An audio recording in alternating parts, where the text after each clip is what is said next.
In preparation for the upcoming UTME and Senior Secondary School Certificate examinations, the Lagos State Education District 3, headed by the Tutor General Permanent Secretary, Mrs. Titilayo Sholari, put together a sensitization program for students in SS3 in all public schools within the district with the aim of guiding them on how to process their admission into the higher institutions. I'm happy to also let you know that it is the same resource person that we had in District 2 that we also have here.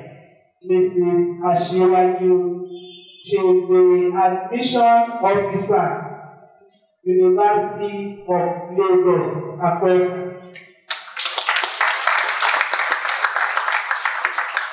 Please, I will advise that you listen attentively because you are going to get a lot from her. The students were educated on the various academic grades and the academic requirements to gain admission into these institutions. What are the requirements for UTME? You must have outstandingly high credit passes in 5 relevant subjects. You know what university did last year? So there was no position test because it was banned.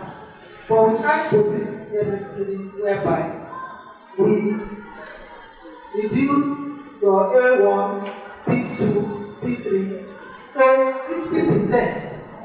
And we also reduced JAMB score to 50%. So those who had A1, they are the ones who completed. If you have C6, you have shot yourself in the leg. Speaking on the importance of the program, the Tutor General Permanent Secretary of the district disclosed that it is expected of the students and the guardians and counselor to share the knowledge gained with other students in their schools. We realize that some of these students, though they are very brilliant, but when it comes to processing of JAMB and admission into higher institutions, they always have problems. And I think that the best thing to do is to enlighten them. The importance of this is that by the time they are filling JAMB form, they will be more careful. And they will also know the institutions they can seek admission to, particularly where they will have advantage as concerns state of origin, so that they will not just be running after one university that they will not be considered even though they have good results. And after this, it is expected that students and guidance counselors that attend today's program will go back to school to also give the same lecture in their various schools. The Director of Schools Administration Education District 3, Dr. Raji Mudashiru, charged the students not to be involved in any form of examination malpractices. After secondary school, students are expected to go to higher institution. And if you don't know the way to even fill their forms, what are the things they need to do, they wouldn't go no way forward. So today's program makes them to realize the type of subject they are going to do and what exactly they are going to meet in higher institution and what are the rudiments of the game for them to gain admission into higher institution. That is the essence of today's program. The students, on the other hand, shared the lessons learned with Education Report on TV. I've learned about the entry to my higher institution, about the things I need, the requirements I need to enter into an higher institution, and other things I need to do, and requirements like my registration online. So I have to be careful not to make any mistakes that will hinder me from entering into higher institution. I've learned a lot from the program because before I don't know that if you're not up to 16 years of age, you can't gain admission into university. So the woman has given us more details about the requirements and everything else we need to know. I've learned about the requirements for the tertiary institution, the age limits. That is, if you are below the age of 16 years, you are not qualified to go into any tertiary institution as stipulated by JAMB.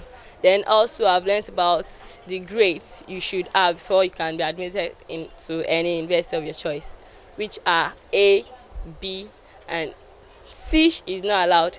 Before it was allowed, but now it's not allowed. A, you must aim for A, beckon for B.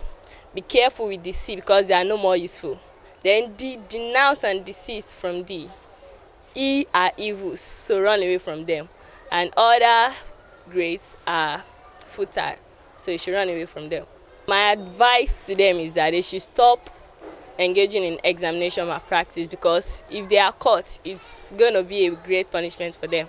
So they should start preparing before the examination comes, so that they won't have the intention of cheating in the examination. Today they told us the age limit for going into university, and they also told us the necessary things that we need, and also to be careful for us not to make a mistake, because any little mistake you make can really limit you from going into the tertiary institution. As we have been told today, most of the questions are things that have already been set by the WAEC examiners, so we just have to study it and get familiar with it, so whenever we see it, it won't be unique or something we are just seeing for the first time. The workshop was a great platform for the participants to acquaint themselves with the necessary information that will help them move to the next level towards achieving their goals for the future, and it is hoped that they will make good use of the knowledge gained.